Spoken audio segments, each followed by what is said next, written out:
La saison, eh bien, une fois encore, cela ne nous aura pas déçus. On savait que le premier groupe de pilotes en qualification serait difficile. Alors pour tout vous dire, on a un petit problème de son et on va vous laisser écouter Lucas Di Grassi. Pour notre part, on ne peut malheureusement pas vous le traduire puisque nous n'avons pas le son.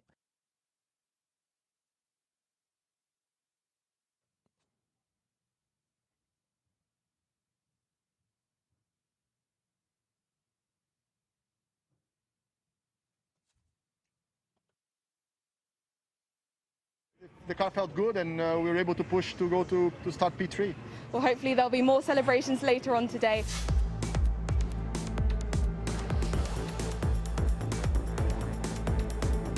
Le son qui revient à l'instant. Alors on est désolé, on a eu un petit problème. On n'est malheureusement pas en mesure de pouvoir vous proposer la traduction de l'interview de Lucas Di Grassi. Mais on va pouvoir vous proposer l'interview de ces deux hommes qui verrouillent la première ligne de la grille de départ. Est-ce que vous pouvez nous parler de ce tour absolument incroyable? This morning practice session, I felt we had a good car. Ouais, dès la première séance d'essai de ce matin, j'ai senti qu'on avait une très bonne voiture qui pouvait jouer la pole. Et je suis très content de décrocher la pole parce que j'ai pourtant perdu un tout petit peu de temps dans le virage 4, mais ça reste quand même un tour extrêmement propre. Ça reste un excellent résultat pour l'équipe et j'espère qu'on va pouvoir transformer cette première ligne en doublé parce que ce serait excellente nouvelle pour l'équipe. J'aimerais qu'on reste champion, que ce soit champion pilote ou champion équipe. Il faut qu'on arrive à faire un pas supplémentaire vers cet objectif. Yeah, it was amazing, and I didn't have the smoothest of free practices, so it was really Jeff has been super ça a été un très bon tour, mais j'ai pas retrouvé moi le feeling des essais. Et là où j'ai un tout petit peu galéré, c'est là où Jeff a fait la différence. Mais on a, comme l'a dit Jean-Éric, on a franchi un pas supplémentaire qui là est vraiment important et dans un moment clé de la saison. C'est une performance extrêmement importante pour l'équipe. Et les objectifs sont clairs, ils sont importants et je pense qu'on a une très belle opportunité à concrétiser.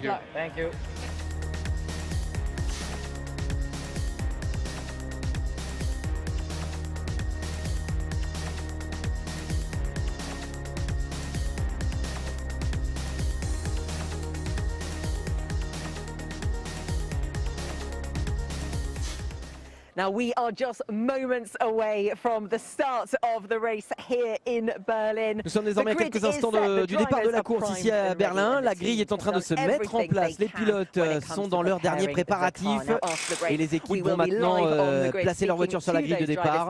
On va marquer une très courte pause et on se retrouve dans un instant pour échanger avec quelques pilotes avant l'extinction des feux.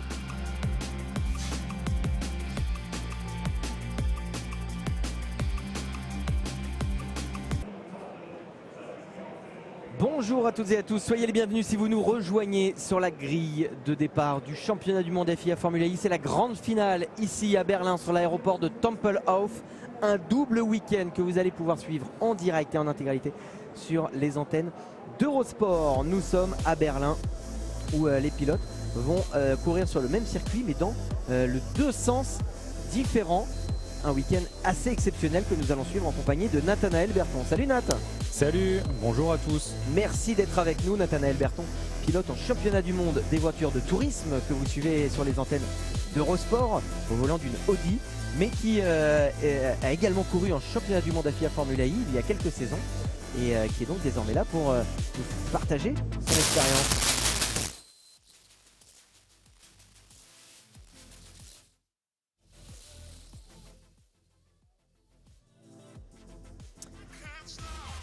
Et on va essayer de vivre ensemble la première course de cette grande finale. Malgré quelques petits problèmes de son, eh bien, nous allons pouvoir plonger dans cette finale absolument incroyable où 18 pilotes des 24 engagés peuvent mathématiquement être champions. C'est du jamais vu, Nat.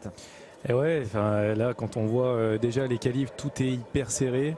Sur le championnat, c'est très très serré aussi. C'est jamais les mêmes devant, forcément, si sur toutes ces courses, ils sont tous plus ou moins au coude à coude. Alors sur les 18, c'est vrai qu'il y en a quelques-uns. Effectivement, il faudrait des circonstances un peu folles pour qu'ils puissent gagner. Néanmoins, on va dire que les 10 premiers peuvent prétendre à la victoire du championnat sans problème.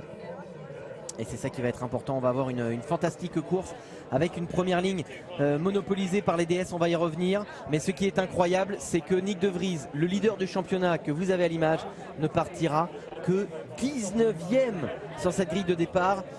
Une fois encore, les pilotes du premier groupe de qualification ont beaucoup souffert sur cette piste qui continue d'évoluer.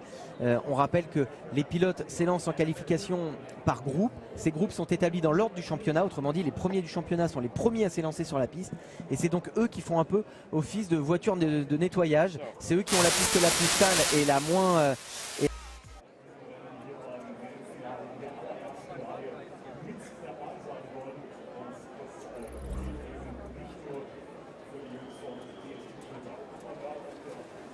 On a à l'image quelques bonnes surprises à l'image des NIO, mais on va donc s'intéresser surtout à la première ligne de cette course. On aura en pole position le français Jean-Éric Vergne qui partira devant Antonio Félix da Costa. On a vu des DS Techeetah très en forme et d'ailleurs pour cause, on parlait des groupes, on disait Jean-Éric Vergne a réussi à tirer son épingle du jeu en faisant le meilleur temps de la première phase des qualifications depuis son groupe, mais il faut quand même dire que Antonio Félix da Costa s'est hissé en Super Pole depuis le premier groupe. Et ça, c'est vraiment aussi grâce à un comportement châssis absolument incroyable. C'était bluffant lors des qualifs, Nat. Et oui, on voyait bien sur les bosses, sur les vibreurs, que la DS était un peu plus stable, en tout cas que les autres voitures. Et puis voilà, je pense que DS a vraiment bien travaillé sa suspension. Et on voit que ça fait la différence ici, où c'est un circuit plus ou moins bossé quand même. Et du coup, voilà, c'est sûr qu'à la fin ça paye, et 1 et 2 pour DS sur la première ligne. On a à l'image Sam Bird qui aura pas mal, un petit peu comme tout le monde d'ailleurs, joué au yo-yo dans cette saison et avec le leadership du championnat. Vainqueur à New York, vainqueur à Riyad, mais aussi vainqueur à New York. On voit le mode attaque très particulier et comme certaines équipes nous le confiaient, personne ne l'a vu venir celui-là. On aura une seule activation dans la course de 8 minutes. Rappelez-vous, un mode attaque de 8 minutes, ça c'est pas la première fois. À Londres, chaque pilote avait 2 fois 8 minutes. Là, ça ne sera qu'une seule attaque. Et ça change forcément beaucoup de ce qu'on a pu voir l'année dernière ou sur le début de cette saison. Ouais, la stratégie sera quand même différente. René Rast, qu'on a à l'image, le pilote Audi, Nick Cassidy. René Rast qui avait décroché son premier podium dans la discipline ici alors qu'il débutait l'année dernière. Et on voit que pour l'instant Da-Costa, Lynn, Evans, De Vries et sont les 5 bénéficiaires du Fan Boost.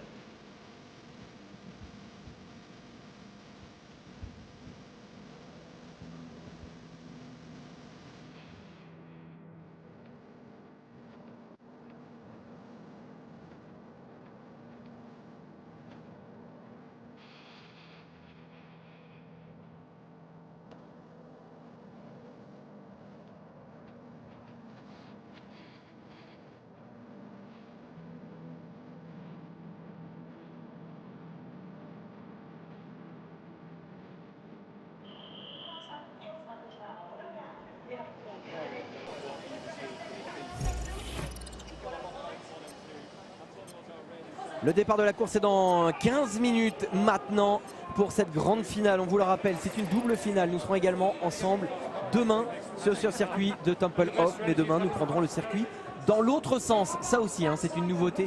Enfin, c'est une nouveauté, non, on l'a déjà fait l'année dernière, mais c'est plutôt quelque chose d'atypique qu'on ne trouve qu'en Formule I. En tout cas, ça va être absolument passionnant. 2 pôles cette année pour Nick Cassidy qui aura en tout cas réussi son entrée dans la discipline quoi qu'il en soit et qui a contribué à mettre Envision Virgin Racing en tête du classement des équipes. On parlait de Venturi qui partira 4e et 5e sur cette grille de départ qui est désormais une équipe privée, mais c'est aussi le cas de Envision Virgin Racing qui exploite le powertrain Audi et ça aussi c'est un peu la surprise. La bonne surprise de les retrouver là. René Rast avait décroché son premier podium dans la discipline ici l'année dernière. Fait partie des prétendants au titre. Et oui, comme on l'a dit, il y a beaucoup de pilotes qui peuvent prétendre au titre. C'est une année assez exceptionnelle pour la Formule E. Et voilà, il va se passer beaucoup de choses. Cette année n'a été en mesure de performer de décrocher plus que 2 victoires. On a 2 victoires pour Nyck de Vries, on en a 2 pour Jake Dennis, le rookie. Et on en a également 2 pour Sam Bird. Mais c'est vrai que ça a été une saison avec beaucoup de vainqueurs différents et beaucoup de belles surprises. Et à l'inverse, on a un Robin Freins qui est 2e du championnat à 6 points du leader. Mais Robin Freins n'a pas gagné cette année. C'est d'ailleurs aussi le cas de Nick Cassidy. Et Nick Cassidy et Robin Freins, pourtant, grâce à leur régularité, ont placé Envision Virgin Racing en tête du classement des équipes, 7 points devant Mercedes. C'est quand même une saison absolument incroyable. Alors il faut noter que c'est 2 pilotes très talentueux. Moi je connais bien les deux pour avoir roulé avec eux dans différentes catégories. Et Nick est un pilote vraiment très sympathique et qui a jamais rien lâché, est parti au Japon pour ensuite revenir en Europe. Et voilà, extrêmement talentueux. On a une vue aérienne de cette grille de départ qui est en virage, Nat, et c'est vrai que ça risque d'être assez atypique. Ah oui, c'est sûr que là, ce type de départ, on va voir qu'il y aura une différence entre intérieur et extérieur bien plus... enfin, je pense que ça sera complètement différent des autres circuits où on a un départ en ligne. Pour moi, l'extérieur pourrait partir mieux que l'intérieur. On verra, même si à l'extérieur, on fait un peu plus de mètres. Ouais, ça va être intéressant, hein. Ça risque de redistribuer quelques cartes au moment du départ sur cet aéroport de Tempelhof qui cette année encore est le théâtre de la finale du championnat du monde FIA Formula E, puisque c'est désormais bien un championnat du monde FIA. On vient d'en voir le clip et le branding. Porsche qui souhaiterait là aussi briller à domicile. Porsche qui a renouvelé ses pilotes pour l'année prochaine. André Lotterer et Pascal Wehrlein seront toujours dans le line-up de l'équipe Tag Heuer Porsche pour la saison 8. Et on rappelle en revanche que l'année prochaine, il n'y aura plus. Il y a des équipes qui se retirent à l'image de BM et de Audi. Et oui, Audi a préféré se concentrer sur d'autres championnats. Audi qui sera au départ du Dakar dès cet hiver. Et Audi qui a développé une nouvelle voiture pour le championnat du monde des voitures de tourisme. Une voiture emmenée par un certain Nathanaël Berton. Ah, il y a eu beaucoup de travail cette année sur une nouvelle voiture WTCR.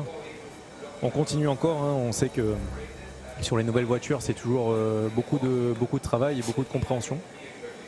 Et c'est sûr que cette année, on a énormément travaillé avec l'équipe Come2You sur ce développement. Et voilà, et Audi pousse beaucoup et croit beaucoup au championnat WTCR également. Et on vous rappelle que, évidemment, l'énorme actualité mécanique de la semaine prochaine, ce sont les 24 heures du Mans à suivre sur Eurosport. Mais pas que, il y aura aussi le championnat du monde des voitures de tourisme. Vous serez du côté de la Hongrie. Et les 2 courses seront à retrouver sur les antennes d'Eurosport.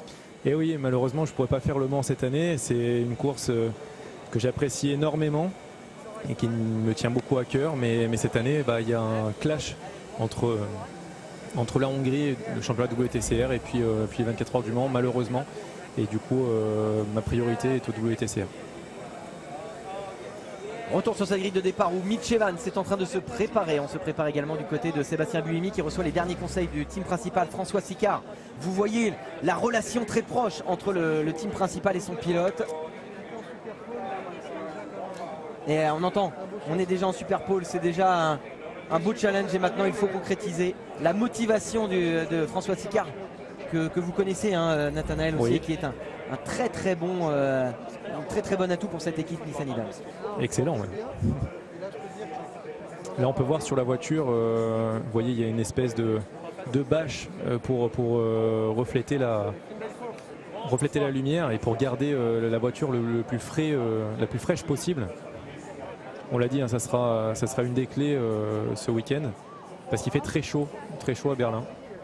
Il va faire très chaud et on sait aussi que la gestion de l'énergie va être là encore un facteur clé. On risque de voir une course en 2 temps. D'abord des pilotes qui vont un petit peu s'observer, qui vont un peu faire le train-train pour certainement gérer l'énergie, voir quelles sont les stratégies de leurs adversaires par rapport à ce seul et unique mode attaque de 8 minutes qui sera activé dans la course. Et ensuite il y aura peut-être un sprint final à vivre sur la fin de cette course. C'est un scénario qu'on a déjà vu cette saison. Ouais, là sur la stratégie, ça va être assez complexe.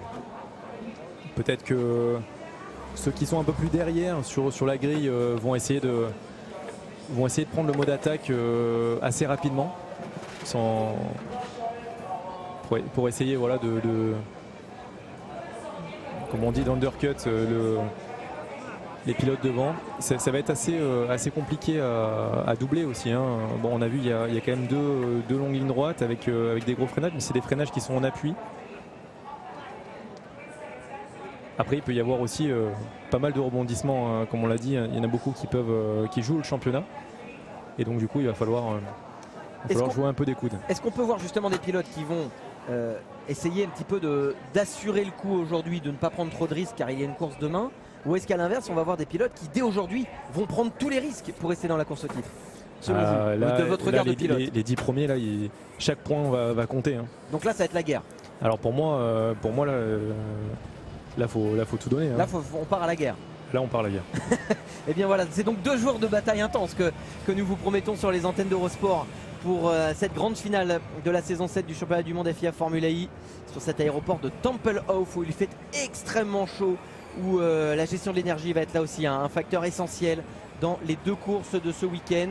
DS Techeetah qui a placé ses 2 voitures en première ligne devant l'Audi de Lucas Di Grassi. On retrouvera derrière les Venturi d'Eduardo Mortara et de Norman Nato.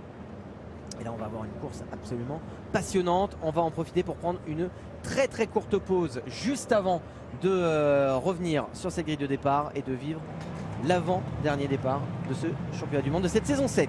A tout de suite.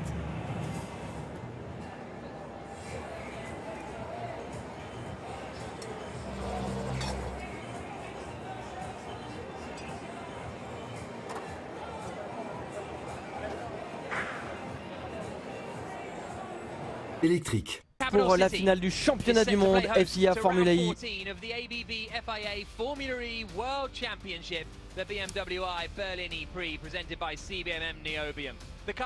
Et dans quelques instants, les 2 DS Techeetah qui vont se présenter sur la première ligne de départ de cette grille.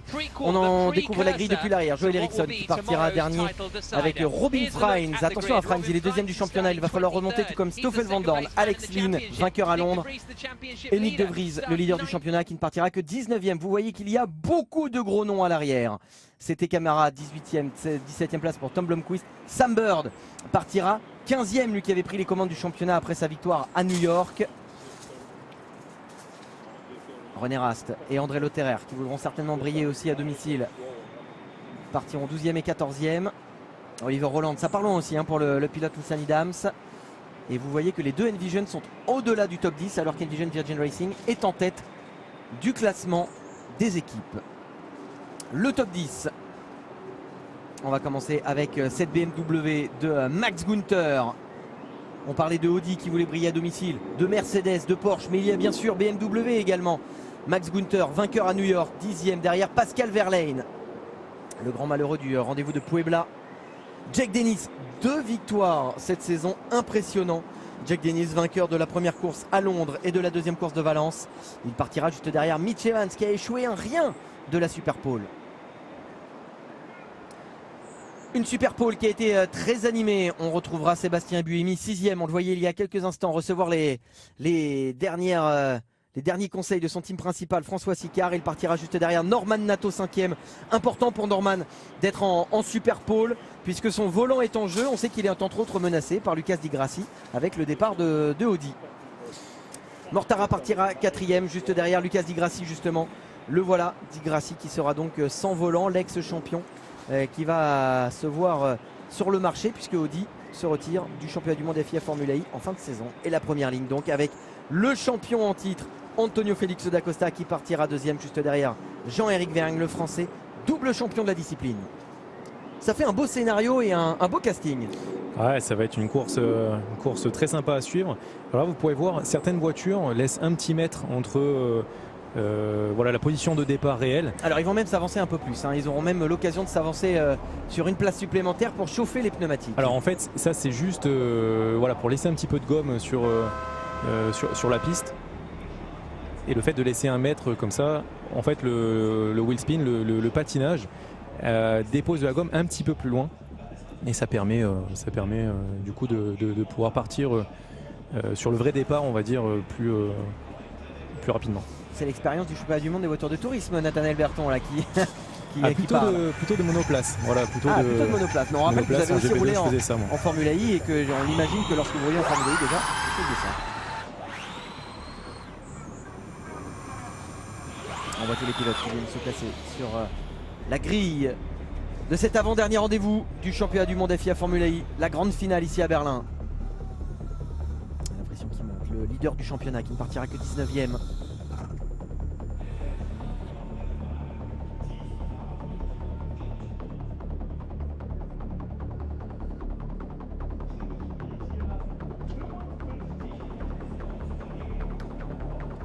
C'est l'avant-dernier rendez-vous du championnat du monde FIA Formula I ici à Berlin. Les deux DS Techeetah sont en première ligne alors que le leader du championnat, Nyck de Vries, qu'on a à l'image, ne partira que 19e. Et l'extinction des feux avec le bon départ des deux DS et Antonio Félix d'Acosta qui va tout de suite essayer de se positionner à la hauteur de son coéquipier. Mais Jean-Éric Vergne qui va parfaitement fermer la porte. D'Acosta est deuxième et on retrouve en troisième place Di Grassi. Ça ne bouge pas trop, attention, ouais, là c'est au-delà du top 10. Hein. Ça se bouscule un petit peu, on voit René Rast qui essaye de se frayer un chemin dans ce peloton avec Max Günther. Il faut être assez agressif sur le premier tour, on sait que ça va être important. Oliver Roland qui s'est fait écarter de la trage, c'est rare. Hein. Roland en général c'est plutôt lui qui écarte ses adversaires.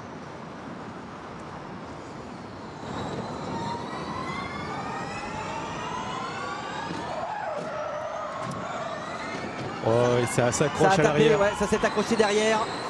Ça s'est accroché du côté des deux voitures de chez Nio. Ouais, il y a Sam Bird est toujours là. C'est bien Blomqvist et Torvey qui se sont touchés.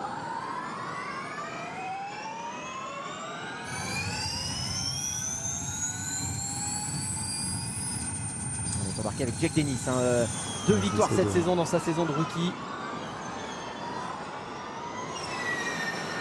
Et le premier tour tout bouclé.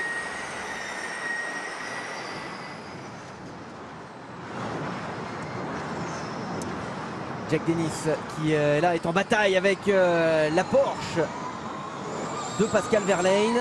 On est en train de suivre la remontée de De Vries qui avait gagné pas mal de positions dans le premier tour mais qui vient d'en reperdre de 2-3.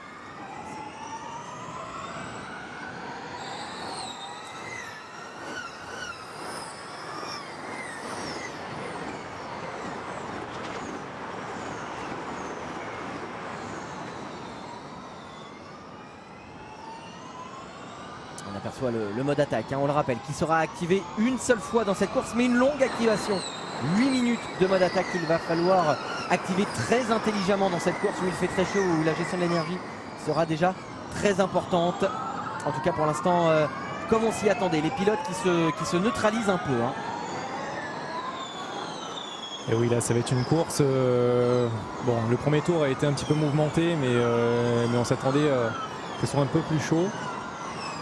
Néanmoins, voilà, là c'est tellement serré en fait au niveau des performances des pilotes et des voitures que c'est difficile de faire la différence sur ce début de course. Les pilotes vont surtout gérer l'énergie.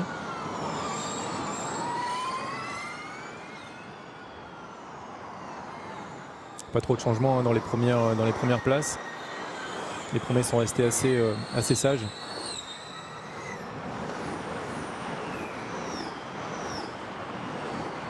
C'est vraiment une file indienne pour le coup.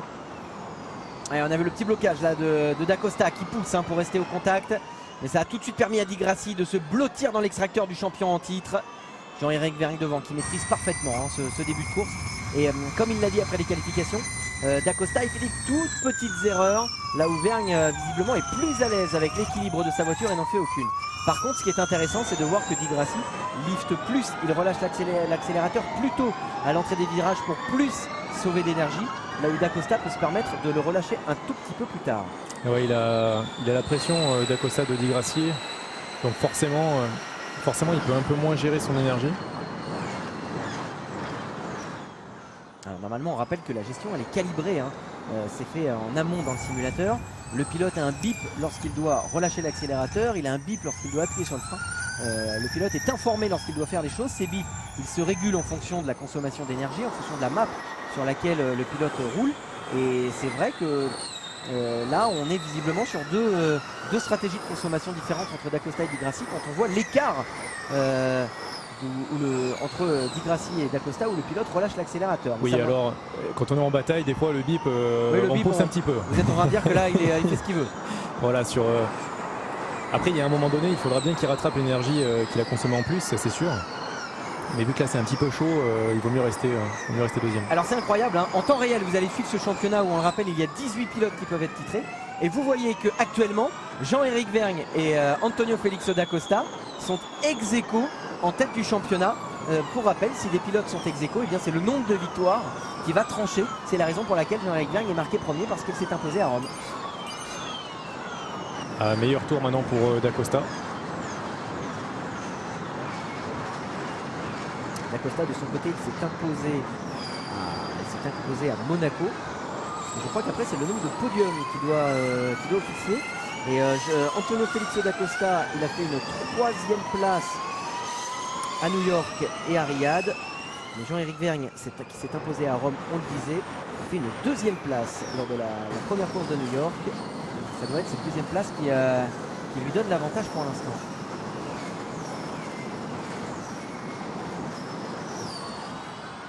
Qu'il a pris les points de la pole. Da Costa a pris les points de la 2e place au qualif.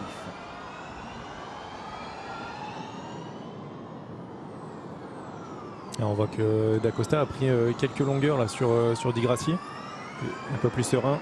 Ouais, c'était peut-être aussi le temps de prendre le point du meilleur tour en course, hein, parce que ce point-là il va être important également. Il va être très important. Et pour l'instant c'est Da Costa qui le détient justement. Et c'est peut-être la raison pour laquelle on s'est autorisé 2-3 tours d'attaque pour verrouiller ce meilleur tour en course provisoire. Okay, Jay will go back to start 14. You stick to him. Et voilà, bon travail, on revient alors là il y a un code et ça doit être certainement pour revenir à une consommation d'énergie un petit peu plus standard, Nat. Oui, c'est ça.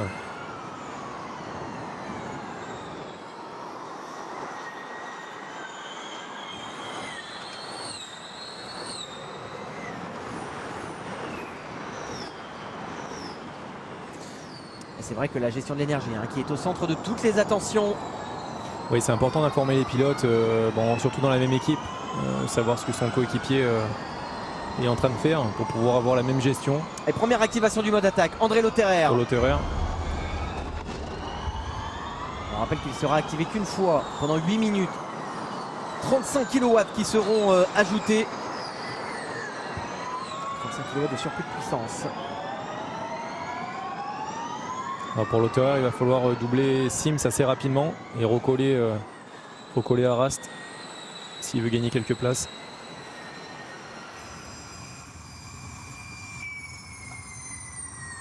On voit qu'il y a quand même une grosse gestion au niveau Di Grassi.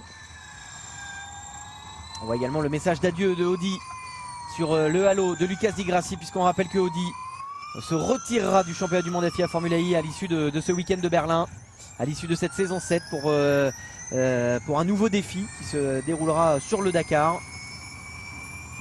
Audi qui restera, on le rappelle, engagé en championnat du monde des voitures de tourisme, entre autres, avec vous, Nathanaël. Lotterer qui est le seul pilote à avoir activé son mode attaque pour l'instant. Di Grassi qui reste bien blotti derrière les deux DS. Et l'attaque de la BMW de Max Günther sur Nick Cassidy. Max Günther qui est à domicile, qui a même fait un casque spécial pour l'occasion. Ça c'est des petits détails qui portent chance, puisque ça avait aidé Jack Dennis, qui lui aussi s'était fait un casque spécial pour Londres, à décrocher sa 2e victoire de la saison. Et voilà, on pousse Günther dans la radio.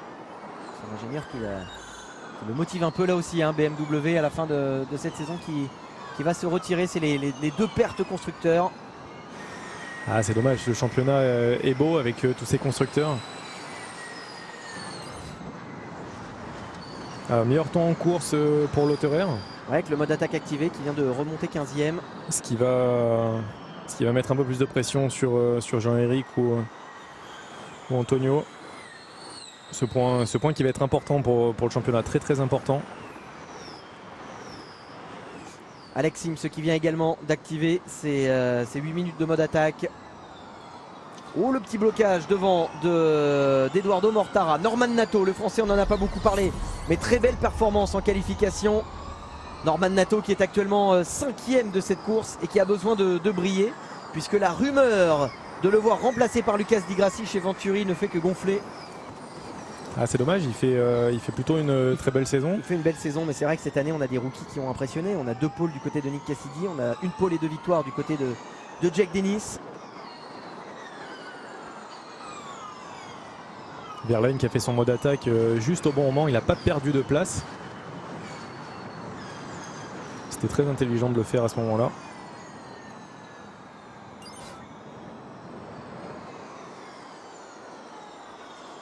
Ouais, Verlaine, l'auteur qui continue de c'est vrai remonter. que Verlaine c'est bien pensé, mais attention à tous ces pilotes qui devront résister en fin de course lorsque leurs adversaires activeront à leur tour leur seul et unique mode attaque. Ouais, Verlaine qui a 1 seconde et demie de Jack Dennis. Il faut qu'il comble rapidement cet écart pour entrer dans le top 10. Nick De Vries, le leader du championnat, qui est remonté 17e. Il est encore très loin des points. Et les 2 pilotes, Nissan Idams qui active le mode attaque.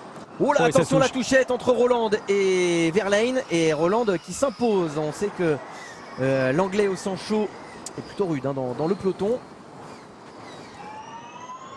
Ah, ils ont bien fait Et les pilotes Gunther qui en Idams, profite pour passer. Il y a un problème. Il y a une crevaison. Il y a une crevaison à l'arrière gauche pour Pascal Verlaine. Ah ouais, ça va être qui avait le mode attaque activé. Vraiment dommage pour le pilote Porsche. Dams qui a fait une très bonne stratégie. C'était le moment de faire le mode attaque. Ouais. Et là, attention, parce que si Roland est jugé responsable de la touchette avec Verlaine, il peut là aussi être pénalisé. On sait que les 2 pilotes Nissan Idams ont eu le sang extrêmement chaud. Ouais, c'était surtout Verlaine qui a fait le mouvement. Voilà, Verlaine d'ailleurs c'est Verlaine qui est à l'origine de la touchette. Voilà, donc qui va se taper son pneumatique contre Roland. Roland là il fait une il se défend très bonne beaucoup attaque. trop tard. Il se défend beaucoup trop tard, Pascal Verlaine. Oh, et Sam Bird qui est arrêté, c'est un des prétendants au titre. Il était leader du championnat après le meeting de New York. Et la Jaguar de Sam Bird qui est arrêté en piste. Alors drapeau jaune pour l'instant, attention s'il y a un safety car là aussi. Ça peut relancer. S'il n'arrive pas, je pense qu'il y aura safety car. S'il n'arrive pas à relancer la voiture, il y aura safety car. Incroyable. Et là c'est un énorme coup dur sous le regard décomposé de James Barclay, le team principal de chez Jaguar. Ah, c'est terrible pour Sam Bird et pour Jaguar. Oh là là, mais on est juste sous drapeau jaune, mais c'est hyper dangereux. Ah, surtout en sortie de virage comme ça. À mon avis, il laisse quelques temps pour essayer de redémarrer la voiture et si ça ne fonctionne pas, il y aura safety car. C'est quand même très très dangereux.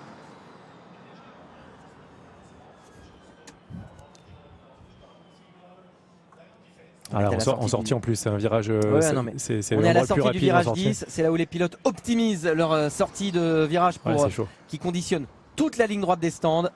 Et on reste sous drapeau jaune. J'aimerais bien voir la gestion de l'énergie. J'ai l'impression que Di Grassi.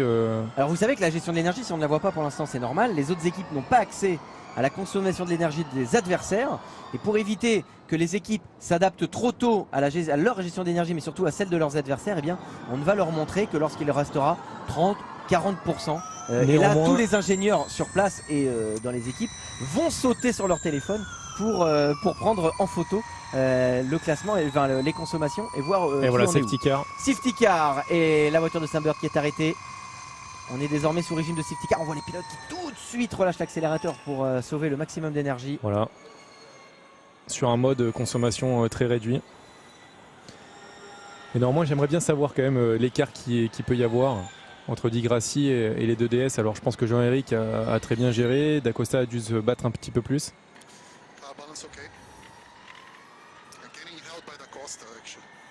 Voilà. Di Grassi dit qu'il sent très bien par rapport à D'Acosta, que la voiture est bien équilibrée.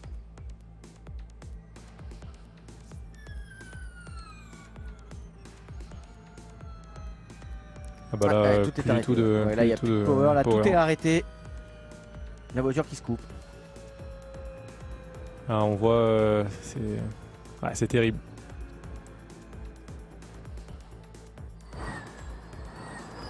Peut-être une surchauffe? Ouais, peut-être. Il fait très chaud, on le rappelle, sur l'aéroport de de Tempelhof. Et pour l'instant, eh bien, c'est un énorme coup dur pour Sam Bird.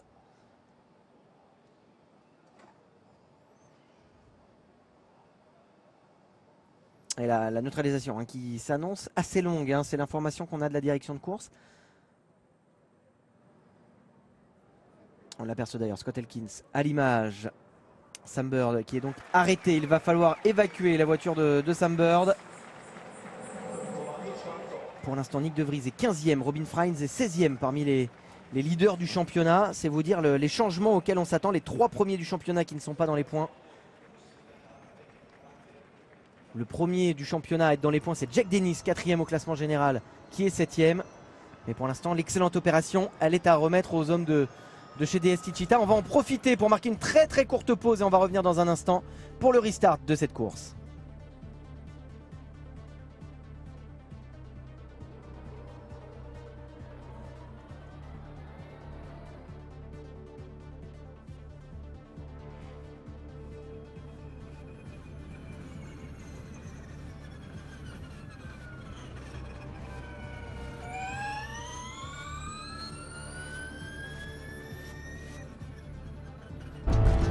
Et la course vient à l'instant d'être relancée. Et pour l'instant, les 2 DS qui restent devant l'Audi de Di Grassi. Il n'y a pas de changement. Hein, là.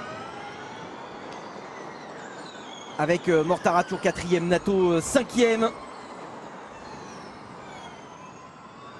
Et ce premier tour de relance qui reste très très calme hein, dans le peloton.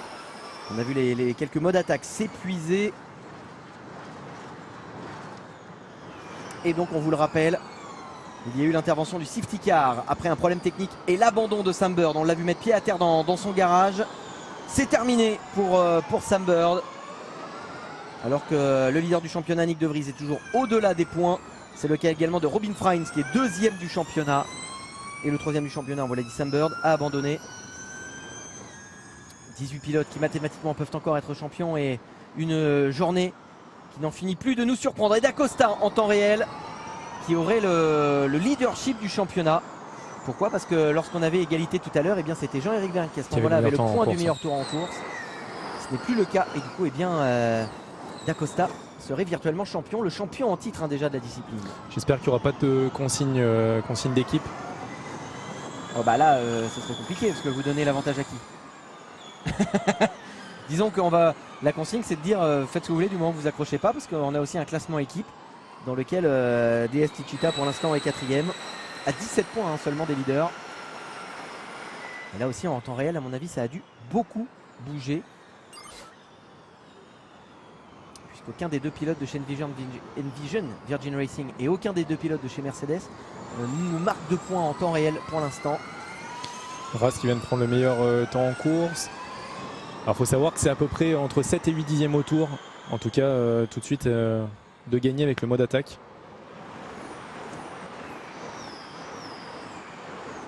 Il faut monter entre 3 et 4 secondes. Entre 3 et 4 secondes sur la période du mode attaque. René Rast derrière qui est en train de s'offrir une belle bataille. Oh, et bien aidé par la BM de Max Günther. Tout ça pour passer Buemi. Ah ouais, c'est la guerre, hein, de toute façon on l'avait dit. Ah ben on s'y attendait. On se retrouve avec Rast, Buemi et Günther. On est embarqué justement avec Max Günther. Et Lotterer qui en profite pour prendre le sillage de la BMW. Et Rast qui est très très vite devant, mais il a le mode attaque activé, c'est normal. Et il a d'ailleurs pris le meilleur tour en course. Hein. René Rast, vous l'aviez dit tout à l'heure.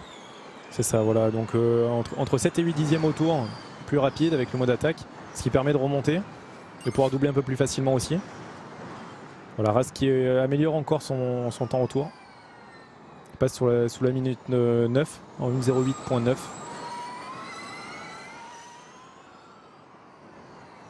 Mais les leaders ne sont pas encore passés en mode attaque, donc le meilleur temps en course peut encore descendre.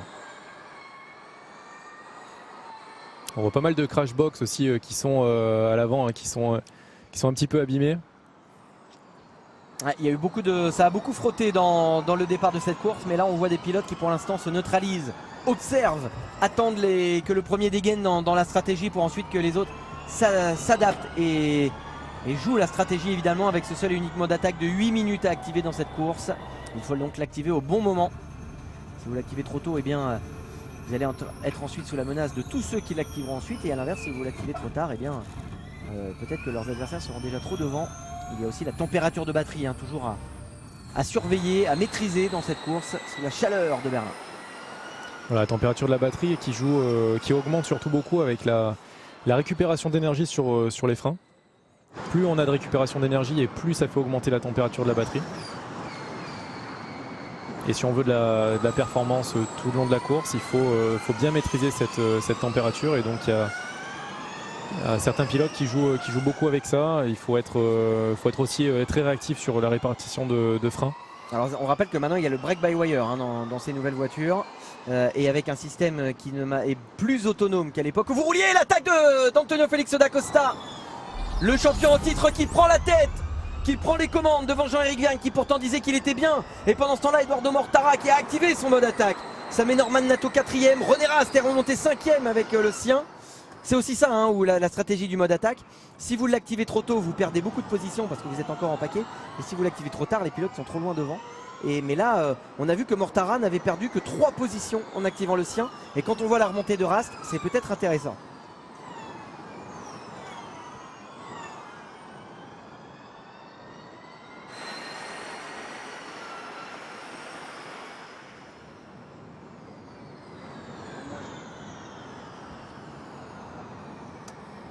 Ouais, Rast est remonté 4ème, hein, il a fait bon usage du là il est derrière Lucas Di Grassi et du mode attaque. Et là son mode attaque aura été pour l'instant extrêmement fructueux. Alors imaginez lorsque les 3 premiers vont l'activer à leur tour.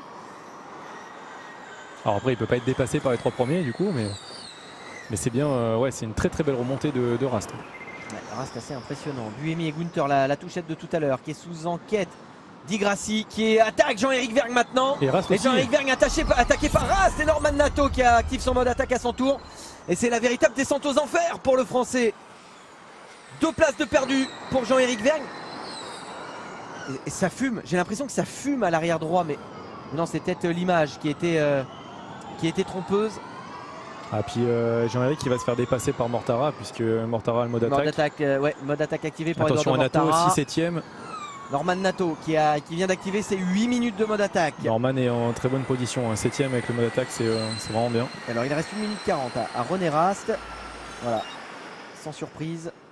Close the gap, Lucas, close the gap. Et on demande à Lucas Di Grassi de réduire l'écart avec Da Costa. Sinon il va falloir laisser passer René Rast. Hein. C'est un petit peu le message qu'on essaie de faire passer à Di Grassi. Ouais, je pense que même Rast va sans doute le dépasser, il lui reste 1 minute 20, ça fait un tour. On sait aussi hein, que Di Grassi cherche un volant en Formule I dans une autre équipe, là où à l'inverse René Rast est un pilote maison de longue date chez Audi, qu'il va vraisemblablement rester dans le giron Audi. Est-ce que les consignes d'équipe seront réellement respectées? Quand un constructeur s'en va et qu'on sait qu'il y a un des 2 pilotes qui part, on le voit dans d'autres disciplines, on sait que parfois un pilote peut en faire qu'à sa tête. Bon là quand même... Et Rast est assez sage hein, derrière. Rast est assez sage. Di Grassi revient bien sur Da Costa. Il a dit qu'il était bien de toute façon. Hein. Et Da Costa qui se protège. Hein. Da Costa qui se protège bien. Ah bah là c'est très important. Mais là il est maintenant plutôt en protection qu'en train d'essayer de creuser l'écart. Là on est vraiment sur de la défense. Là le but c'est d'attendre la fin du mode attaque pour les autres. Essayer de tenir le plus longtemps possible devant. Et Rast par l'extérieur. Rast par l'extérieur avec le mode attaque. Mais ça ne passe pas. Et Di Grassi à l'intérieur. Di Grassi qui vient passer Da Costa. Et Rast qui en profite. Et c'est passé pour René Rast. Oh là là, le coup d'Audi. Audi qui vient de placer ses 2 voitures en tête de la course. On rappelle que Audi avait remporté le tout premier e-prix de Berlin ici à Tempelhof. Ils avaient même fait le doublé. C'était à l'époque avec Daniel Abt et Lucas Di Grassi. Et comme Vergne, eh bien Da Costa qui s'effondre désormais face aux 2 Venturi. Mortara 3ème. Ouais, Mortara 3ème avec le mode attaque. Nato qui met également la pression derrière. C'est bien pour Norman, il fait une très belle course Norman.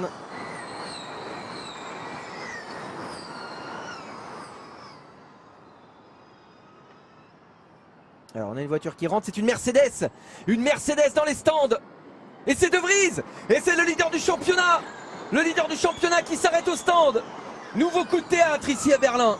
On savait que cette finale, elle serait complètement folle. Après l'abandon de Sam Bird, prétendant au titre, 3ème du général. Le leader du championnat qui abandonne sur cette course, ou en tout cas qui s'arrête au stand. Et là on va avoir un classement général complètement perturbé. Ça y est, on les a les classements, les consommations d'énergie. Forcément. Et donc Di Grassi avait vraiment bien géré sa batterie. Ouais, et par contre on voit que l'activation du mode attaque de Rast lui a coûté cher en énergie, hein. Il a perdu 2% face à ses adversaires. Et Di Grassi qui veut maintenant activer son mode attaque. Et il y va Lucas Di Grassi. Activation du mode attaque et ça va laisser Edoardo Mortara et Norman Nato aux premières places. Les deux Venturi en tête de la course. Attention, il aura 3 minutes de plus d'attaque mode par rapport à Norman. Ouais, alors est-ce que déjà Norman Nato sera en mesure d'aller passer Mortara lorsque le mode attaque de Mortara va s'épuiser? On rappelle qu'il y en a un seul par course. Ça veut dire que Mortara, son mode attaque va s'épuiser. Il restera encore 1 minute de surplus de puissance à Nato. Et lorsque celui de Nato va s'épuiser, eh bien Di Grassi aura encore 3 minutes 30 de surplus de puissance. Donc on peut encore avoir beaucoup de changements en tête de cette course. Si Norman arrive à rester près de Mortara, je pense qu'il pourra doubler. Et il y a eu visiblement un contact entre Alex Lynn et Nick De Vries. C'est la raison pour laquelle De Vries a dû rentrer au stand. Quelle course pour l'instant. On s'attendait à un week-end complètement fou. Et on le savait, hein, les pilotes se neutraliseraient sur le début de l'épreuve. Mais après, eh bien, on aurait un peloton qui s'agiterait. Eh bien, ça y est, on est dans le money time à moins de 17 minutes de la fin. On a vu que D'Acosta avait activé aussi. Le mode attaque activé pour Antonio Félix D'Acosta qui est redescendu du coup 7ème. Et Verne qui active. Et Jean-Éric Vergne qui l'active à son tour. D'Acosta qui est remonté 5ème. Il vient de doubler Mitch Evans.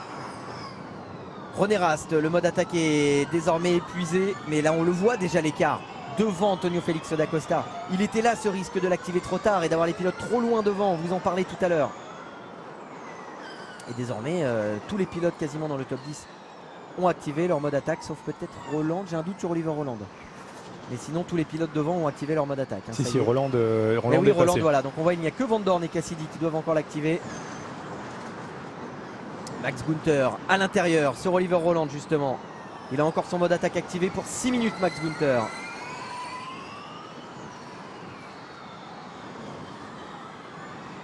5 dixièmes seulement entre Mortara et Nato. Est-ce que Norman Nato, le français, pourrait prendre la tête de cette épreuve?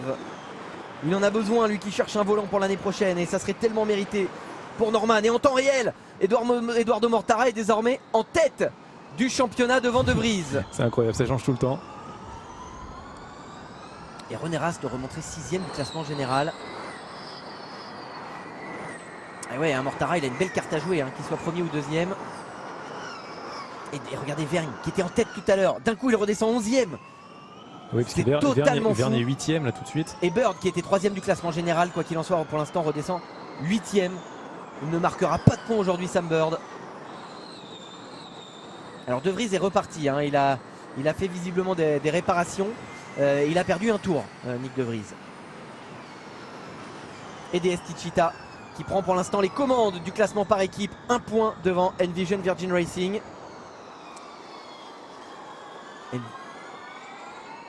Et on a 5 écuries en 6 points. Comme nous le souffle, en 8 points, comme nous le souffle Guillaume Palacios, notre confrère. Qui lui aussi doit être accroché à sa commande en regardant cette course, comme nous tous. Vous ne loupez rien sur les antennes d'Eurosport en direct. Et Norman Nato, ça y est. Un tour pour Norman pour doubler Mortara. Un tour pour Norman pour essayer de prendre les commandes sur Edoardo Mortara. Allez Norman, faut y aller là mon pote. Faut y aller maintenant.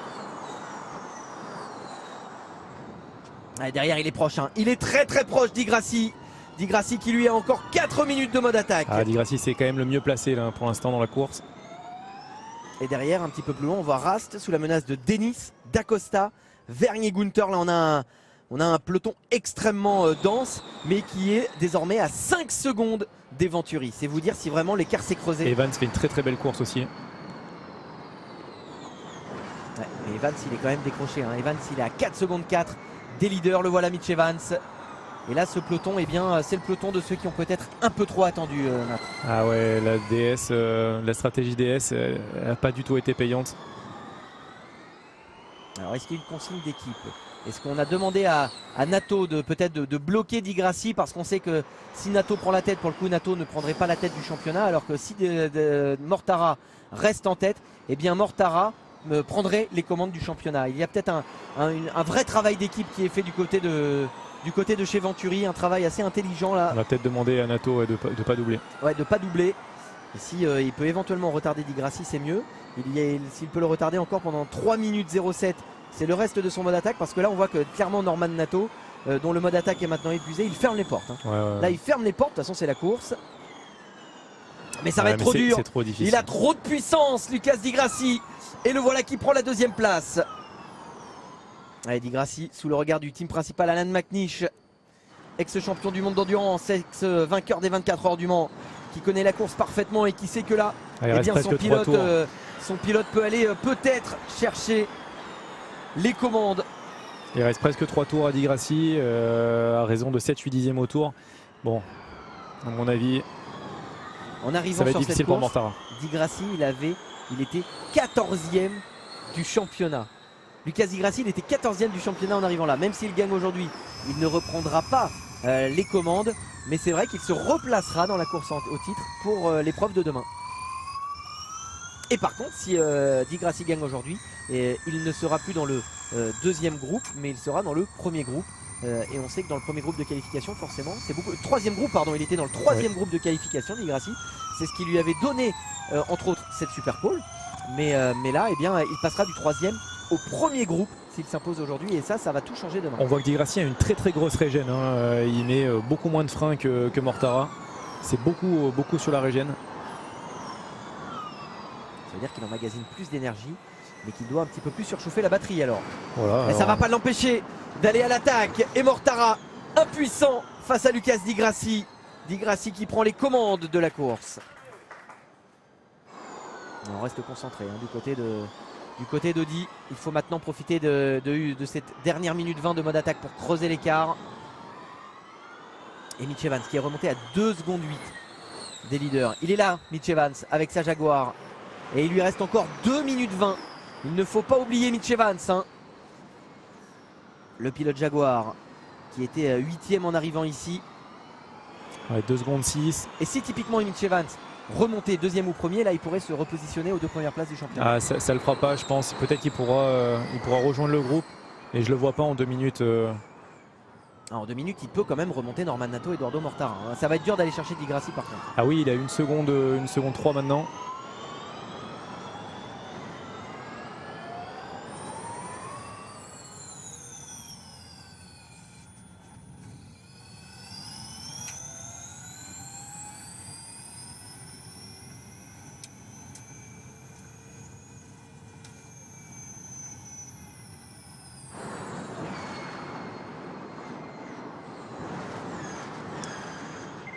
On était embarqué un petit peu plus loin dans le peloton avec Jack Dennis. Jack Dennis 5e hein, pour l'instant. On a vu pendant ce temps-là qu'Alex Ligne était sous le coup d'une enquête pour ne pas avoir utilisé correctement le fan boost. Jean-Éric, il reste 1 minute de fan boost. Ouais, on va voir si Jean-Éric Vergne parvient à aller chercher Jack Dennis, mais il est loin devant. Ouais, hein, il est Jack quand même Dennis. loin, il est quand même loin. Incroyable, hein, CDS qui était si performante en début de course. Et C'est qui là se la sont stratégie. effondrés. C'est la stratégie qui a coûté cher à DS. Cette stratégie de mode attaque. Et alors le pire c'est Rast, hein, impressionnant, et qui derrière, en l'activant trop tôt, est redescendu 9e. Le bon tempo il aura été donné par Di Grassi et par les 2 Venturi.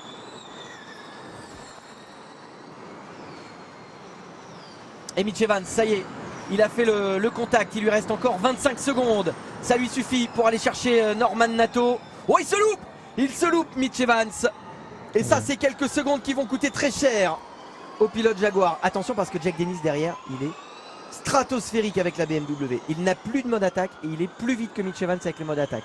On va vraiment avoir une fin de course palpitante. Il reste encore 8 minutes 45 secondes et un tour.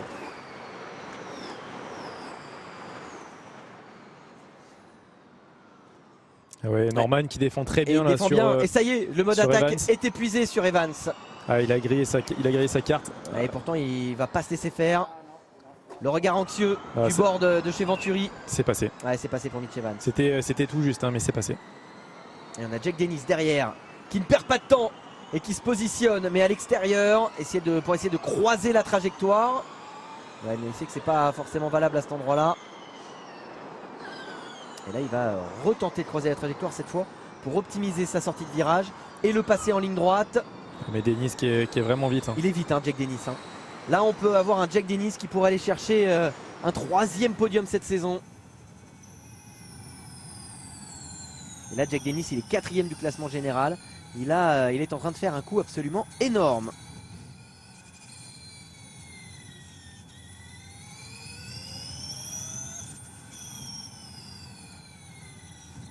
Et écoutez bien, hein, sur 15 courses cette saison, enfin il y en a 15, sur 13 courses déjà courues cette saison, il n'est rentré que 5 fois dans les points, Jack Dennis.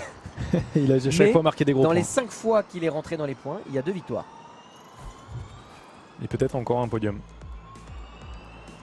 On revoit Mitch Evans qui a parfaitement construit son attaque sur Norman Nato, imparable cette fois.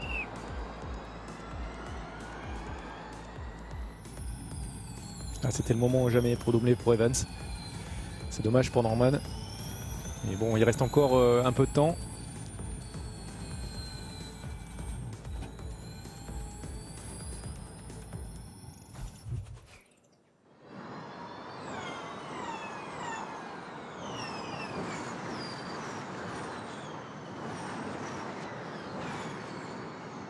Ah, Jean-Éric est bien remonté aussi, hein. Il est juste derrière Dennis.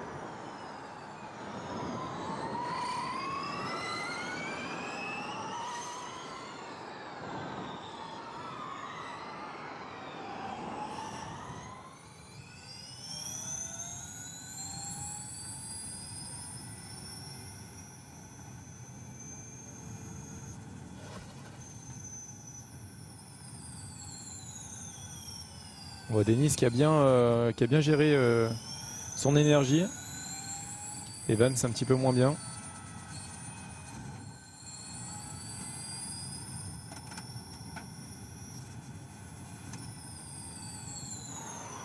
Voilà, il reste un peu moins de 6 minutes et un tour. Donc là il va se passer des choses. Et ce qui est incroyable, c'est qu'on voit que dans le top 5, tout le monde a la même énergie, sauf Jack Dennis qui, en plus d'être le plus vite, 1% de plus.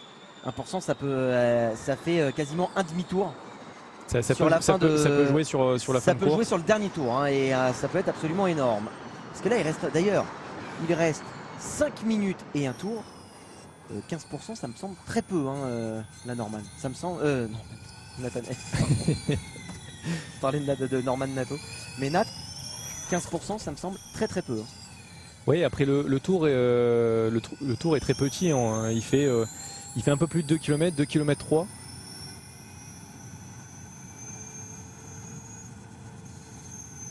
Et là la stratégie pour Dennis c'est d'essayer de régénérer le plus possible sa batterie, d'utiliser le moins d'énergie possible et d'essayer d'attaquer dans le dernier tour. Pour aller chercher les positions, c'est compliqué de se battre tout de suite.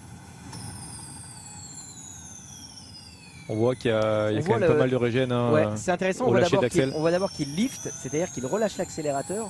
Donc ça c'est vraiment juste pour sauver de l'énergie. Et ensuite il active le regen qui ralentit la voiture, mais qui recharge la batterie, mais qui aussi surchauffe la batterie. Alors, le coast qui est le moment où il se passe rien et est vraiment très léger.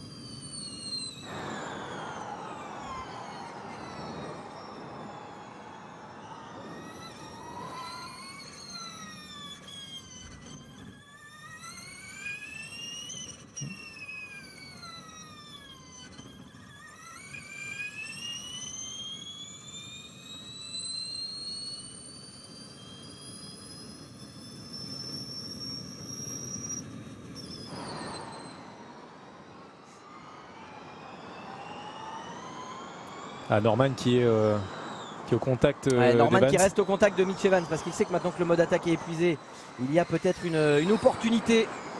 Et Jean-Éric Vergne derrière, Jean-Éric Vergne qui est en train de remonter à son tour sur ce trio infernal. Un trio qui va se battre pour la 3e marche du podium. Par contre là ils ont fait le jeu d'Eduardo Mortara, puisque Mortara il a maintenant 2 secondes 6 d'avance. Alors Evans c'est celui qui a le... Ah, ça a bougé un petit peu, mais qui serait celui qui aurait moins de... Alors attention, parce que là Mortara il est remonté à 1 seconde de Di Grassi, on l'a pas à l'image. Et Norman Nato qui se repositionne à la hauteur de Evans. Et le problème c'est que derrière il y a Jack Dennis qui est extrêmement pressé.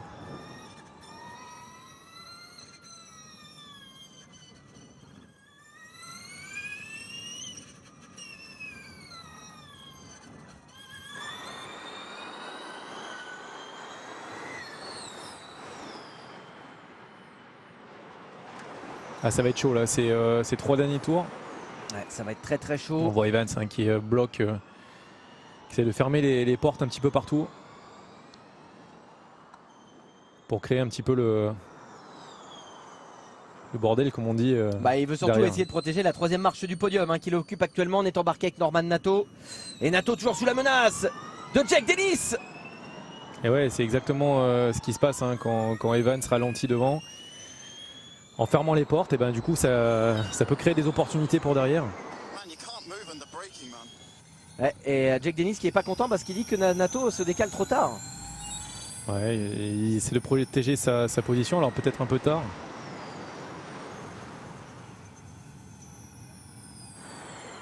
Il reste 8% pour faire à peu près 3 tours. Vous voyez, c'est quand même très serré là, il va se passer des choses. Evans et Nato doivent récupérer un petit peu plus d'énergie, en sauver un petit peu plus que les autres. Ouais, et là, je pense qu'on va avoir des surprises sur la consommation. Et Jack Dennis, il a quand même quasiment 2%, 1,5% de plus que Evans et Nato. Donc là, il y a un moment où on va forcément avoir des surprises sur cette fin de course. Il y a un moment, il va falloir faire du lift pour les deux devant. Et Dennis va rester à fond. On est embarqué avec Jack Dennis, le pilote BMW, qui n'a pour l'instant pas trouvé l'ouverture sur Norman Nato. L'écart se creuse devant, par contre l'écart se réduit entre Di Grassi et Mortara. 6 dixièmes désormais entre le pilote Audi et le pilote Venturi. Pour l'instant on garde un œil sur ce peloton absolument explosif pour la 3e marche du podium. Mais d'ici quelques instants, il va falloir prendre la direction. Il reste 3 tours. À 5%, il reste, non, voire 2 4% tours. pour Evans. Je pense qu'il reste 2 tours là. Non, 2 ou 3 tours selon vous? Parce que là, il n'y a que 5%. Si c'est 3 tours, attention, là on grille tout le monde. Là c'est vraiment chaud. J'ai pas vu Di Grassi à combien il est passé. Je crois que Di Grassi est quand même passé, il restait moins d'1 minute. Je me permets de penser qu'il reste que 2 tours. Les voilà les leaders. Et Mortara qui est remonté sur le pilote Audi. Ouais, je pense que il doit rester 2 tours. Ouais, on va pouvoir se concentrer. Voilà, sur le duo de tête, il ne va rester que 2 tours. Quoique. Et derrière l'attaque de Jean-Éric Vergne sur Jack Dennis. Et Jack Dennis qui se protège pour l'instant du pilote DS. Ouais, si c'est bon, ça devrait passer pour les 2 tours. Ouais, ça passe pour les 2 tours sans problème. Ça joue à quelques secondes près, mais ça passe sans problème. Ouais, et là on va rentrer dans la dernière boucle de cette première course, de cette grande finale. Est-ce que Di Grassi va tenir face à Mortara? Il ne leur reste que 2%. 2% dans ce dernier tour. Contre 3% pour Jack Dennis. C'est incroyable qu'il n'ait pas pu se tirer bénéfice de ce pourcent supplémentaire là, Dennis. Et Mortara collé à l'Audi. 5 dixièmes désormais entre les deux voitures. Là, la tension dans les stands Audi et Venturi. Quoi qu'il en soit, Venturi qui est en train de faire une excellente opération puisqu'il replacerait Mortara à la 2e place du championnat. Il leur reste 1%. 1% seulement dans ce dernier tour. Là, on a vraiment pensé au 0,2% près. Mortara qui se montre jusqu'au bout. Mortara qui a un tout petit peu moins que Di Grassi selon l'estimation.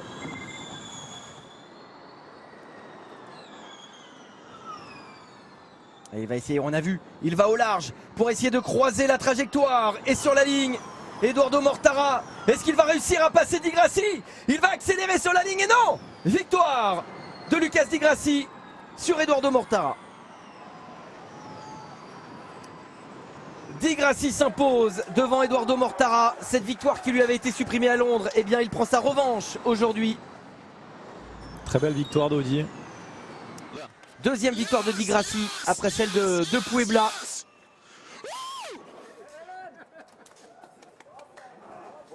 Et pour ses adieux dans la discipline, Audi s'offre cette victoire à domicile. Mortara deuxième qui fait une excellente opération au classement général et qui va remonter deuxième. Mitch Evans sauve la troisième marche du podium. Imaginez si Di Grassi n'avait pas été déclassé. Ah, ça aurait été incroyable. Ouais, bah là, si Di Grassi n'avait pas été déclassé à Londres, c'est sûr que là, il aurait frappé un coup fort. Mais en tout cas, on a un classement encore plus serré qu'il ne l'était en arrivant ici. On va en reparler. La course de va être très chaude. On va en parler. Dans quelques instants, restez bien avec nous. On va marquer une très courte pause et on se rejoint pour le podium et surtout pour le nouveau classement général. A tout de suite.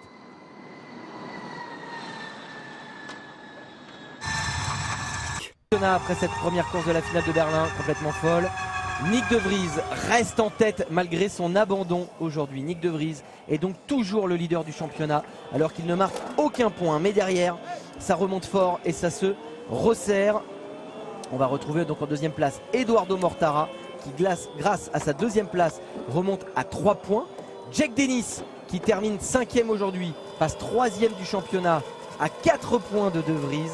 Et on a derrière Mitch Evans qui est à 5 points de Mitch Evans. Le top 5 est complété par Freins. Lucas Di Grassi, vainqueur aujourd'hui, qu'on entend hurler. Eh bien, il passe de la 14e à la 6e place du championnat. Et il est à 8 points seulement du leadership. C'est absolument incroyable. Pour la dernière d'Audi, c'est magnifique. Magnifique.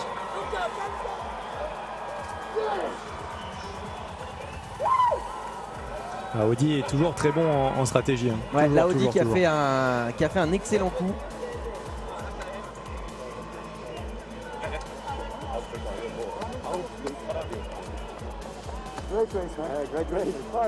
Voilà, très belle plongée.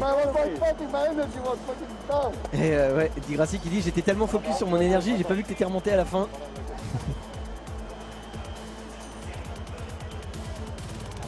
On imagine la tension que ça doit représenter dans le cockpit lorsque vous accélérez, vous prenez la dernière accélération. Et la joie d'Alan McNish également. On rappelle qu'Audi fait ses adieux à la Formule I puisqu'ils quitteront la discipline à l'issue de ce week-end. Et c'est vrai que ça serait beau dans un sens de voir Audi se partir avec un titre. Ah ouais, c'est très belle journée pour Audi. Très belle journée pour Audi. On rappelle que Lucas Di Grassi s'est imposé devant Edoardo Mortara, Mitch Evans est 3e.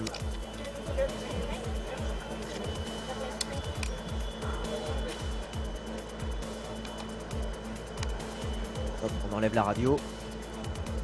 Il a tiré un peu fort sur la radio. Ouais. Ah, il a tout arraché. Il a tout arraché. Bon bah c'est comme ça arrive. Le beau geste également de André Lotterer qui vient féliciter Lucas Di Grassi. Et oui, Di Grassi il n'a pas de volant, lui il veut rester en Formule I l'année prochaine. C'est un des rares pilotes à avoir couru toutes les courses de Formule I depuis la création de la discipline. Et voilà, et le jeune papa, parce que je crois qu'il vient d'avoir son deuxième, Lucas Di Grassi, et en tout cas la joie du pilote Audi qui est une victoire qui intervient au meilleur des moments, lui qui donc cherche un volant et qui brigue, on va pas se mentir, le volant de Norman Nato chez Venturi. Lucas Di Grassi, this was always going to be a huge race for Audi, being the home race for them. For you as well, you started today P14 in the championship. Oui, ça a été une course absolument incroyable et vous remontez de la 14e à la 6e place du championnat. Je n'y aurais pas cru. Ouais, on a perdu une course très importante à Rome. Et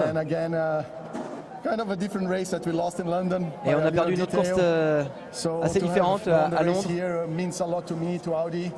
Et celle-ci, elle représente tellement pour moi et pour Audi. Ça a été une fin de course très tendue parce qu'Edoardo Mortara a remonté sur vous. Edo a fait une course vraiment fantastique. Je savais que ce serait un prétendant au titre très fort et jusqu'au bout. C'est pour ça que lorsque j'étais en bataille avec lui, j'ai essayé de doubler le plus vite possible et de creuser l'écart. Et lorsqu'il remontait, j'ai eu un petit peu à défendre. Mais voilà, je savais qu'il ne prendrait pas plus de risques que moi parce qu'il était mieux placé que moi au championnat. Et je savais que lui comme moi on ne ferait pas de choses stupides. Et ça a été une très belle bataille, très fair play. Of course, everything is fully Vous open. serez We're gonna donc dans la bataille au try titre as hard demain, as absolument. possible to win Tout reste both ouvert. races, and I'm sure if we win both On a races, clairement we will, une voiture be capable de out there gagner. to try to win the championship. Et je pense on peut maintenant clairement dire qu'on est là pour se battre pour le championnat. Lucas Di Grassi and Audi Sport have Schaeffler. Ah ouais, ce serait incroyable le dernier week-end que le 14e au championnat gagne. C'est un scénario propre à la Formule I, mais on rappelle, c'est vrai. Alors il y a eu ce déclassement à Rome d'une victoire qu'il a essayé de gagner un peu, alors pas sur tapis vert, à Londres, pardon, oui, mais voilà, à Londres il se fait déclasser.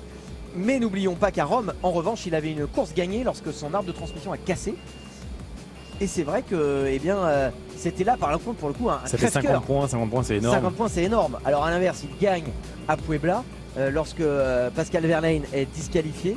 Mais voilà, c'est vrai que ça a été une saison avec des hauts et des bas pour Audi et qui revient dans la course au titre à un moment clé. Ah ouais là c'est très surprenant mais ça fait du bien. Ça fait du bien de voir Audi gagner à la maison à Berlin et en tout cas en Allemagne. Et surtout pour la dernière course d'Audi qui sera demain.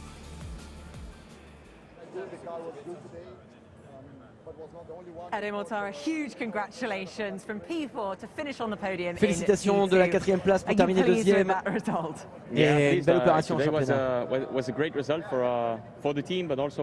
Ouais, c'est un bon résultat non seulement pour l'équipe mais aussi pour moi.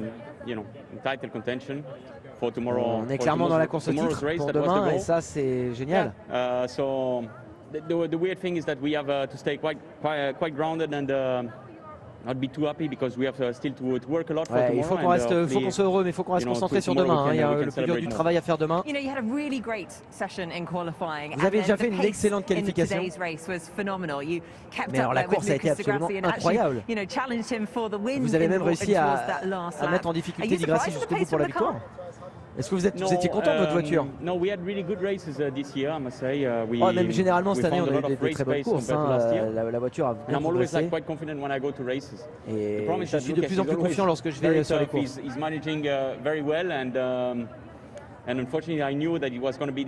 après, je suis remonté sur lui, mais je savais que dans les derniers tours, ça serait dur de le doubler.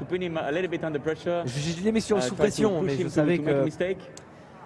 Voilà, je ne le passerai que s'il faisait une erreur. Mais bon, il n'en a pas fait et je suis déjà très heureux de terminer 2e. Et vous êtes également 2e du championnat. Et ouais, Eduardo Mortara, qui aura été un petit peu plus régulier que ses adversaires. Et la victoire à Puebla, clairement, aura joué un rôle impressionnant. Il y a eu 3 moments clés dans sa saison. Le podium d'Eriad, qui je pense avait donné une bonne dynamique à Venturi.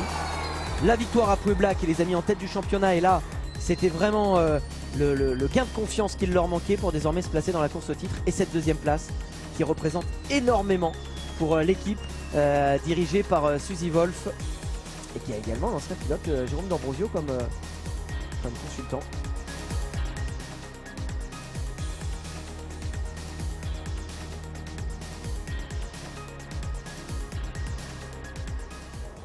Well, Mitch Evans made some brilliant passes during the course of that race from P7 up to a podium finish in P3. Congratulations.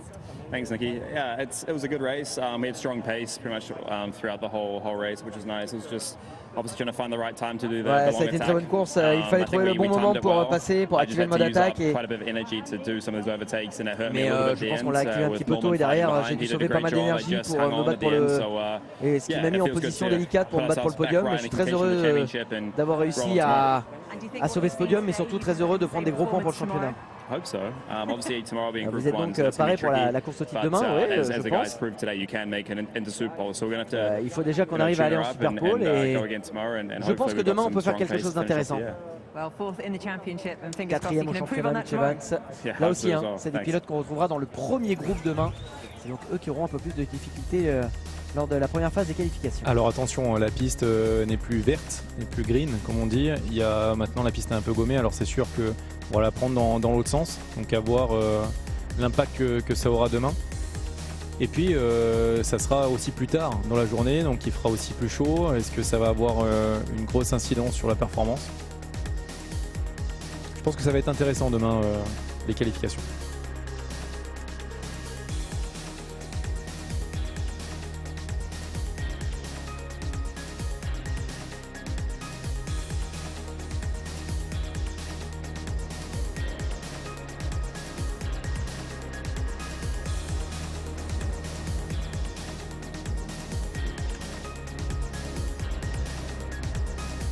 Et voilà tous les détails hein, du championnat. Nyck De Vries reste donc en tête malgré sa 22e place aujourd'hui et le manque de points.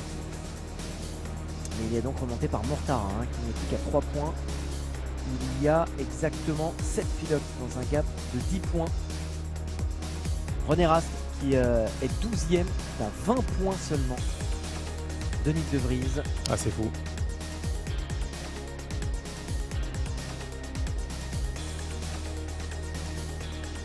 Et il y a donc encore 14 pilotes. Ça y est, Stoffel Vandoorne malheureusement est sorti de la bulle qui le permettrait d'être champion. Mais Pascal Wehrlein et Max Günther peuvent potentiellement aujourd'hui encore être champions. Il faudrait certes une course un petit peu à la Valence, mais tout peut arriver. Ils sont encore 14 pilotes à pouvoir être champions en comprenant le tour du meilleur tour en course, les 3 points de la Super Pole. Il y a encore 14 pilotes qui peuvent être champions. Et ça, pour une dernière course, c'est absolument incroyable. Au classement des équipes, et bien finalement, grâce au podium de Mitch Evans, Jaguar se retrouve en tête, 5 points seulement devant DS Techeetah qui place ses pilotes 6e et 7e aujourd'hui. Et oui, la stratégie DS aujourd'hui a coûté cher, malheureusement pour Jean-Éric. On a vu Audi hein, qui avait fait un gros pas en avant grâce à la victoire et au point de la 3e place en Super Pole, mais aussi au point du meilleur tour en course et au point de la 9e place de René Rast. To the podium ceremony for the 14th round of the 2020-2021 ABB FIA Formula E World Championship in Berlin. Let's begin the celebrations by... Le podium maintenant de cette avant-dernière course de la saison, la 14e. On vous rappelle, demain, ça sera un petit peu plus tard, mais on se retrouve dès 14h30 sur les antennes de Eurosport pour suivre la grande finale du championnat du monde FIA Formula I.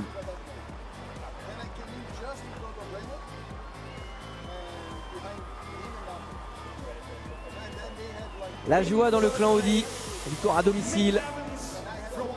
La 3e marche du podium revient donc à Mitch Evans.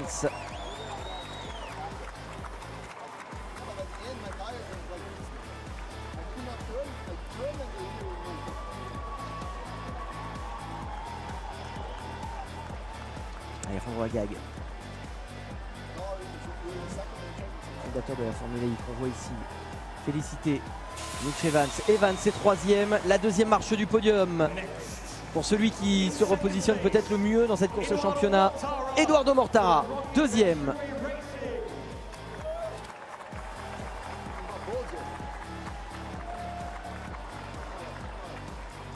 Les podiums de Formule I toujours impressionnants. Hein. Ah ouais, c'est ce qui fait un petit peu le charme aussi de la Formule I. Ils essayent de faire le show. Et la course est un show.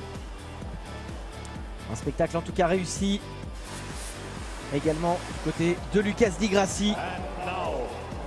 Di Grassi qui décroche sa 12e victoire en carrière en Formule I.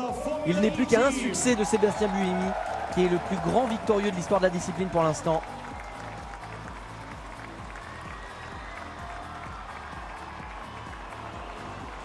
Voilà la victoire et la joie de Di Grassi, vainqueur aujourd'hui.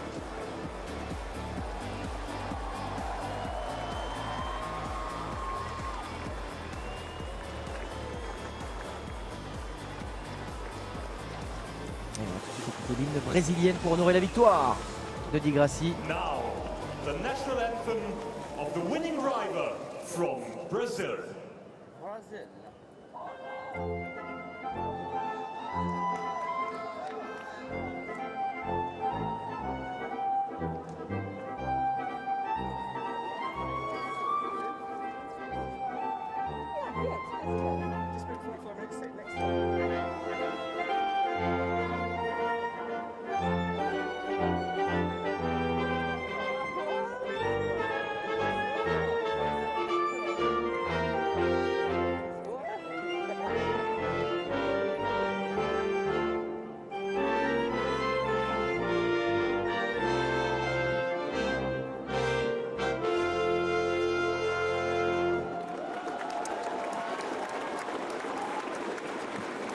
Lucas Di Grassi qui s'impose. N'oubliez pas demain dès 14h30 la dernière course de cette saison 7 du championnat du monde FIA Formula I.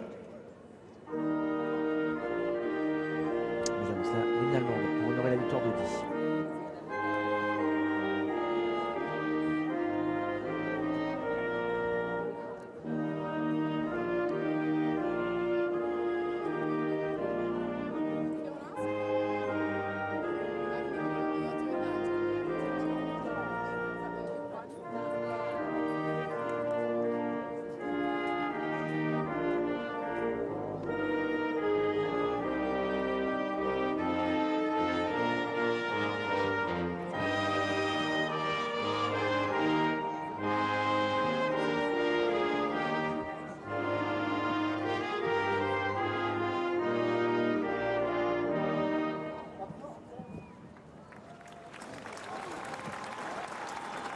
La joie qui très rapidement, je vais y arriver, va laisser la place à la préparation d'une course qui s'annonce sous haute tension.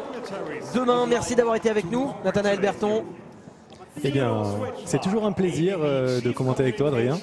C'est un plaisir partagé. Alors, on va remettre les coupes avant de se quitter quand même. Non, mais, sinon, c'est pas un vrai podium. Mais on rappelle d'ores et déjà que vous serez avec nous demain. Vous revenez. Évidemment. Bon, alors ça c'est la première bonne nouvelle. Et la deuxième bonne nouvelle, on rappelle que la semaine prochaine, en plus de l'énorme actualité mécanique que sont les 24 heures du Mans, vous pourrez suivre un nouveau rendez-vous du championnat du monde des voitures de tourisme. Ce sera à Budapest où Nathanaël Berton, lui aussi, a envie de s'offrir un podium comme ici, voire une victoire avec Audi en WTCR. Pour Audi, ça serait très bien et pour moi aussi. Budapest en plus qui est un circuit que vous aimez particulièrement. Exactement, Budapest qui est un circuit où j'ai toujours eu de bons succès et où je me sens très bien, où la performance est souvent au rendez-vous, donc croisez les doigts pour la semaine prochaine et je pense qu'on aura une bonne voiture, donc voilà. En tout cas, je vous souhaite beaucoup de succès à vous et à l'équipe Come To You. C'est un réel plaisir de vous avoir avec nous sur Eurosport pendant que votre coéquipier Tom Coronel continue de poster plein de photos en maillot de bain qui lui est toujours en vacances. C'est ce que je lui ai dit, je lui ai répondu Tom, attention, le premier virage est à droite. Voilà. Ça sera à retrouver en tout cas la semaine prochaine, le championnat du monde des voitures de tourisme avec nos Français Yvan Muller, Yann Erlaché, Jean-Carl Vernet et bien sûr Nathanaël Berton. Mais avant cela, demain, la finale, la dernière course du championnat du monde FIA Formula I. Le selfie. Le traditionnel selfie des dernières célébrations avant de préparer la course de demain. Nyck De Vries est toujours en tête du championnat, mais Eduardo Mortara est revenu juste derrière. 14 pilotes peuvent encore être titrés demain. C'est énorme et c'est à suivre dès 14h30 sur Eurosport. Merci à tous d'avoir été avec nous et rendez-vous demain. Bye bye. À demain.